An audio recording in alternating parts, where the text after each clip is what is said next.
2 more. Pull it, pull it, pull it. Yes, sir, good job. He can't stand, he can't sit up by himself. I should say press with those heels. Press, stand up. He can't roll over, if he's thirsty, he can't go get something to drink. So any time he needs anything, he needs somebody to do it for him. Totally dependent. Totally. Meet 24-year-old Jason Earhart and his family. That was then, before having served in Iraq, and this is now. We're home. This was a movie that Pam's brother Matt put together. This is the first time I've seen this. You have seen it once before, but you just don't remember. Jason's comfortable where he's at and doesn't know what he's missing. You know, there's parts of his brain that don't let Jason see reality as we would see it.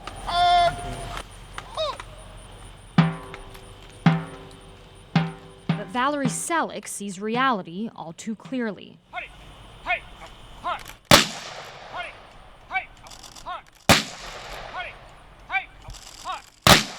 Especially today, August 31st, 2010, as her son, 20-year-old Lance Corporal Kevin Michael Cornelius, who fought in Afghanistan, is laid to rest.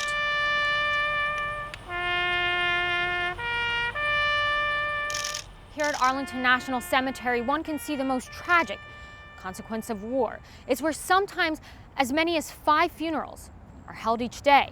And on these gravestones, we can see the names behind the casualty statistics, where they died, the date of birth, the date of death, and the rank.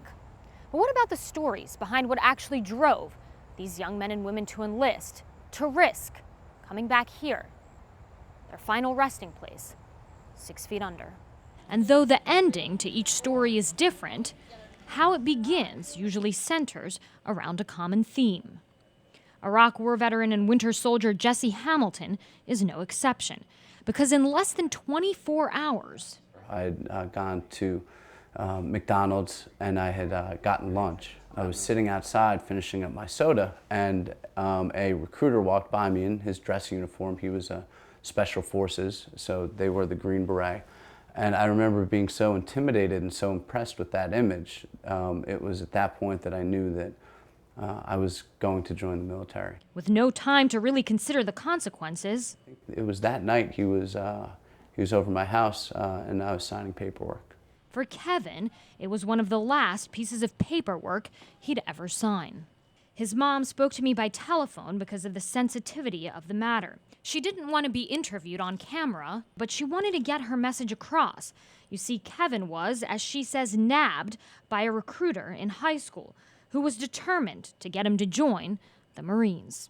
As for Jason, They had pretty heavy recruiting in high school, where the Army recruiter would come into the school.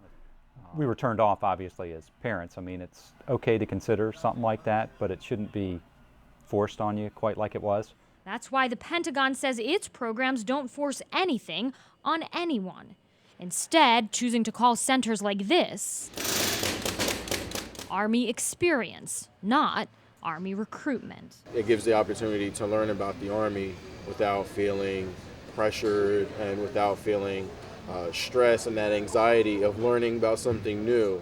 The price tag, about $12 million. The results, at least for the military, were priceless. Everybody was just so welcoming, and then they just started talking about the Army and the benefits, and I was sold immediately. That's our next project. But not all Americans were sold. Anti-war and counter-recruitment activists like Kathy Leary and Bill Deckhart have worked tirelessly to shut down the facility. Goodbye Army Experience Center. That's like some of my favorite words these days. From picket signs to rallies to spread the truth about the center. First of all, there was the dishonesty in that nowhere did it say it was a recruiting center. And it was a recruiting center. And the one-of-a-kind facility actually closed this summer, earlier than planned. There's a boy about 13 years old said, "This place really teaches me what war is like."